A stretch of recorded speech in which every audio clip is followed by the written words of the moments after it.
ის ვის წინაშე ჩვენ უნდა წავსდგეთ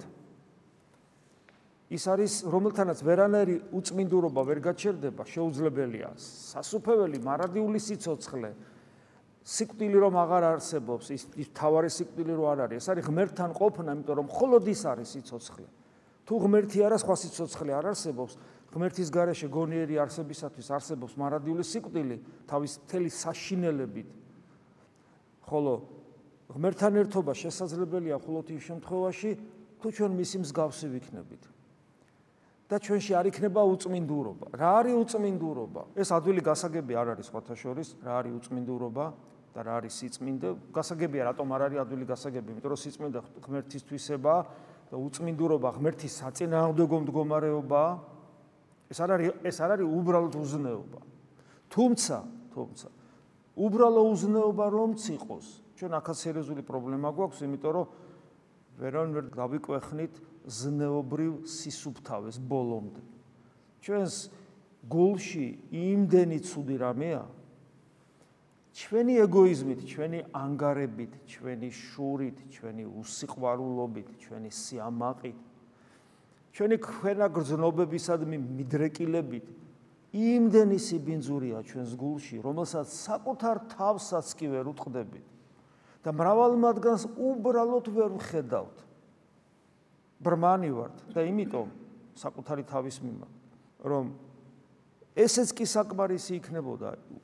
უბრალოდ უზნეობის თვალსაზრისით თუ შევაფასებდით საკუთარ თავს და ჩვენ წავსდგებით მის წინაშე წარმოგიდგენიათ წავსდგებით მის წინაშე და იგი როგორც ცოცხალი ღმერთი მთლიანად დაგვინახავს და ჩვენთვისვე საცნაურს გახდის სინამდვილეში ჩვენ ვინა ვართ და რას წარმოვადგენ მაგრამ სანამ გარდავიცვლებით და სანამ ეს ჩვენ ცხოვრებაში მოხდება და ეს აუცილებლად მოხდება კარგია ხო ეხლა ახსენებას რასაც მინდა ვიტყვი რასაც მინდა არ ვიტყვი ჩემი სინდისის წინაშეც კი რაღაცებს დავმალავ ქვეშრეებში ჩავალაგებ ვეცდები აღარ მახსოვდეს დავივიწყო თუ აღარ ჩავდივარ კიდე ხო კარგი მაგრამ თუ ვერ ველევი და ჩემი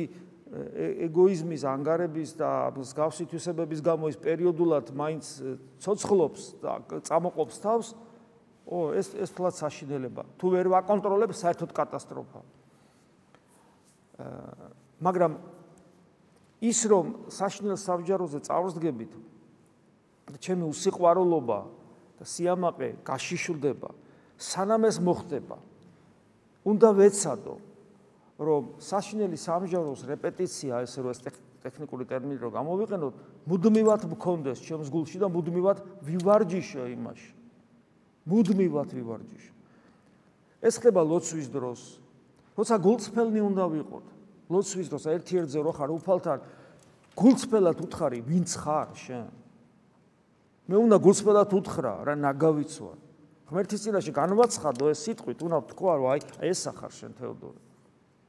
მოყვასთან ურთიერთობაში მაქსიმალურად უნდა ილუსტრაცია გაუკეთო ჩემს თავს და დავინახო აი როგორი გული მაქვს მე მოყვასის მიმართ და საიდან უნდა დავიწყოთ იცით ოჯახის წევრებიდან მეუღლებთან ურთიერთობაში მეუღლის მიმართ ურთიერთობაში შვილების მიმართ მშობლების მიმართ დედმამიშვილების მიმართ მერე უკვე მეგობრების მიმართ თავისთავად ცხადია მრევლის წევრების მიმართ რომელთა სიყვარულის ვალდებულებაც აგვაქვს და ბუნებითი უნარებიც და აღმოვაჩენთ რომ იქაც არ შეგვიძლია ნამდვილი სიყვარული იქაც ეგოისტები ვართ აღარ ვლაპარაკობ ჩვენს ოპონენტებზე მსოფლმხედველობრივ მოწინააღმდეგეებზე აღარ ვლაპარაკობ პოლიტიკურ მოწინააღმდეგეებზე